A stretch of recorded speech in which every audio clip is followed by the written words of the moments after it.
ಸತತ 3ನೇ ಬಾರಿ ಪ್ರಧಾನಮಂತ್ರಿಯಾಗಿ ನರೇಂದ್ರ ಮೋದಿಯವರು ಭಾನುವಾರ ರಾಷ್ಟ್ರಪತಿ ಭವನದಲ್ಲಿ ಪ್ರಮಾಣ ವಚನ ಸ್ವೀಕರಿಸಿದರು. ಇತ್ತ ಶಿರಸಿಯಲ್ಲಿ ಬಿಜೆಪಿ ಕಾರ್ಯಕರ್ತರು ಪಟಾಕಿ ಸಿಡಿಸಿ ಸಂಭ್ರಮಿಸಿದರು.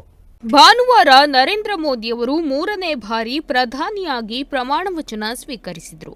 ಅತ್ತ ಪ್ರಧಾನಿ ಪ್ರಮಾಣ ವಚನ ಸ್ವೀಕರಿಸುತ್ತಿದ್ದಂತೆ ಇತ್ತ ಶಿರಸಿ ಪಟ್ಟಣದಲ್ಲಿ ಬಿಜೆಪಿ ಕಾರ್ಯಕರ್ತರು ಸಂಭ್ರಮಾಚರಣೆ ಮಾಡಿದರು. ಮರಾಠಿಕೊಪ್ಪ, ಹಳೆ ಬಸ್ ನಿಲ್ದಾಣ, ಶಿವಾಜಿ ಚೌಕ್ ಸೇರಿದಂತೆ ಹಲವೆಡೆ ಪಟಾಕಿ ಸದ್ದು ಮಾರ್ದನಿಸಿತು. ಈ ವೇಳೆ ಮಾತನಾಡಿದ ನಂದನ್ ಸಾಗರ್, ಬಿಜೆಪಿ ಗೆಲುವು ಕಾಂಗ್ರೆಸ್ಸಿಗರಿಗೆ ಮುಟ್ಟಿಕೊಳ್ಳುವಂತ ಅನುಭವ ನೀಡಿದೆ ಎಂದು ಹೇಳಿದರು. ಅತ್ಯಂತ ಸ್ವಲ್ಪ ಕಡಿಮೆ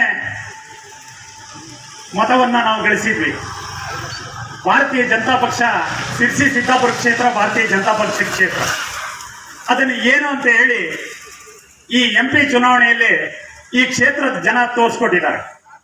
ಅದರಲ್ಲೂ ನಮ್ಮ ಮರಾಠಿಕೊಪ್ಪ ಜನ 1268 ಮತಗಳ ಮುನ್ನಡೆಯನ್ನ ನಮ್ಮ 71, 72 ಬೂತು ಮತ್ತು 3ನೇ ವಾರ್ಡು, 4ನೇ ವಾರ್ಡು, 5ನೇ ವಾರ್ಡು, 6ನೇ ವಾರ್ಡು ಈ ಕಂಟಿನ್ಯೂ ವಾರ್ಡ್ಗಳಲ್ಲಿ ಮರಾಠಿಕೊಪ್ಪನೇ ಸೇರ್ಕೊ ಬರ್ತದೆ. ಇದು ಅಷ್ಟು ವಾರ್ಡಲ್ಲೂ ಒಂದೇ ಒಂದು ಓಟ ನಮಗೆ ಕಡಿಮೆ ಬೀಳಿಲ್ಲ. ಅಷ್ಟು ಓಟಿಂದ ಈ ಮರಾಠಿಕೊಪ್ಪ ಜನ ಲೀಡನ್ನು ಕೊಟ್ಟಿದ್ದಾರೆ. ಇಡೀ ಉತ್ತರ ಕನ್ನಡ ಜಿಲ್ಲೆಯಲ್ಲಿ ನಾವು ಲೀಡನ್ನು ಸಾಧಿಸ್ತಿದ್ದೇವೆ ಮತ್ತು ವಿಶ್ವೇಶ್ವರ ಹೆಗಡೆ ಕಾಗೇರಿ ಅವರು ಅತ್ಯಂತ ದೊಡ್ಡ ಮೊತ್ತದ ಲೀಡಿಂದ ಆಚೆ ಬರಲಿಕ್ಕೆ ಭಾರತೀಯ ಜನತಾ ಪಕ್ಷದ ಪ್ರತಿಯೊಬ್ಬ ಕಾರ್ಯಕರ್ತರ ಶ್ರಮ ಇದೆ ಅದರಲ್ಲಿ ಅಂತ ಹೇಳಲಿಕ್ಕೆ ಈ ಸಂದರ್ಭದಲ್ಲಿ ಇಷ್ಟಪಡ್ತೇನೆ. Nudisiri news desk Honnavar.